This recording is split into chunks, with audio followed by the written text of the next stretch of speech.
พดน้ำไม่หัวแตกนะ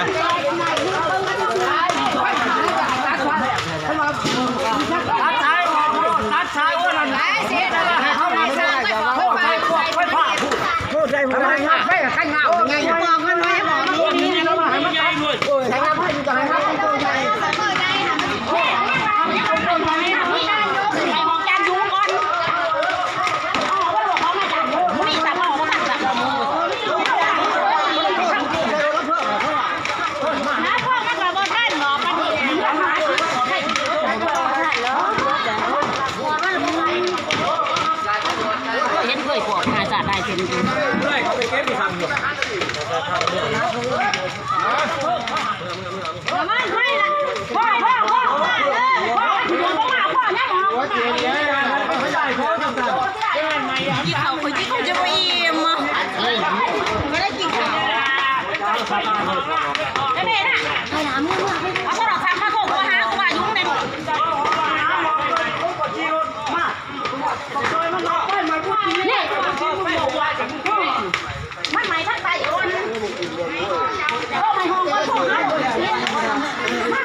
เขางับหรือเปล่า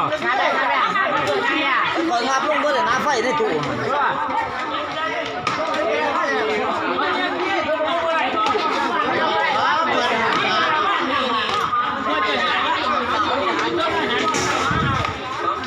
เอาไว้เขารอโมไลแล้วคันรับเพื่อนไม่พอแล้วแรงมากไฟมาก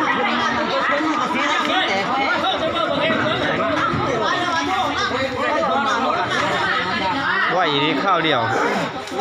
พอ3 นาทีใหม่ตัวเองก็ได้กี่ข่าวพวกนี้ห้องไปยืนดูเลย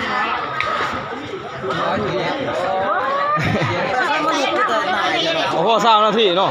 ข้าวเดียวปะปุ๊บ ข้าวเดียวแต่คุณแรงมากวะท่าน พอแล่นมากมันต้องอัน3มาเบิ่ง คุณไฟ ข้าวเดียว ใช่สักทีเรื่องแต่คุณโอ้ยพี่ยังเอามาทำไมไม่บอก